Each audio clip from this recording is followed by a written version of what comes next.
Presented by Kharsota number 1.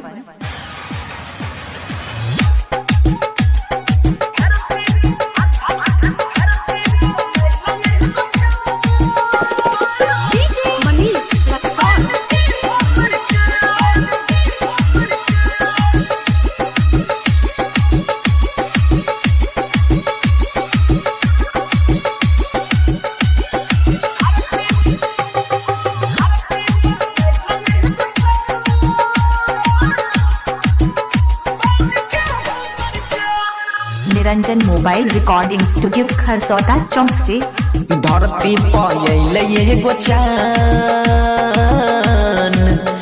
बन के हमर जान।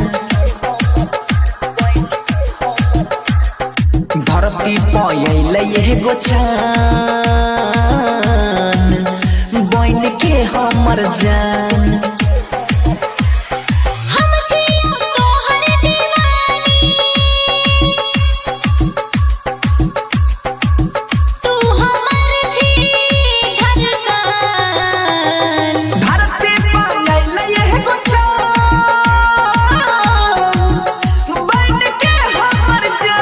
Presented by Kharsota number 1.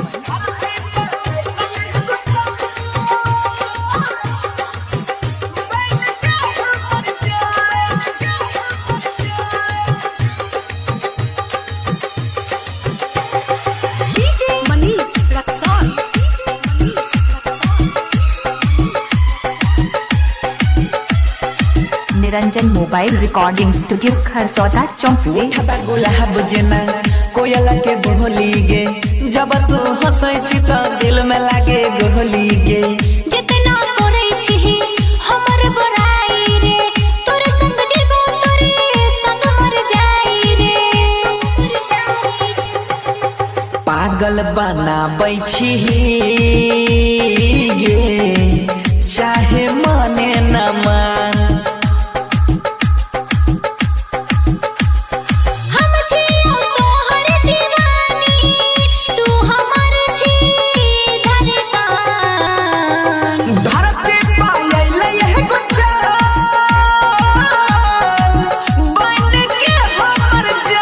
Presented by Kharsota number 1.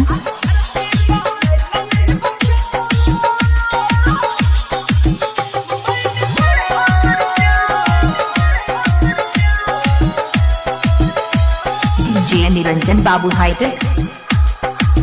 प्यार हम करै छियौ दिल नहीं तोड़बौगे जन्म जन्म तक साथ में छोड़बौगे।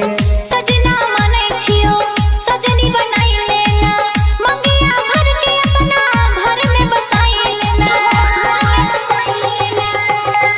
तोरा बिना अब जियल गे रहलै ना आसान।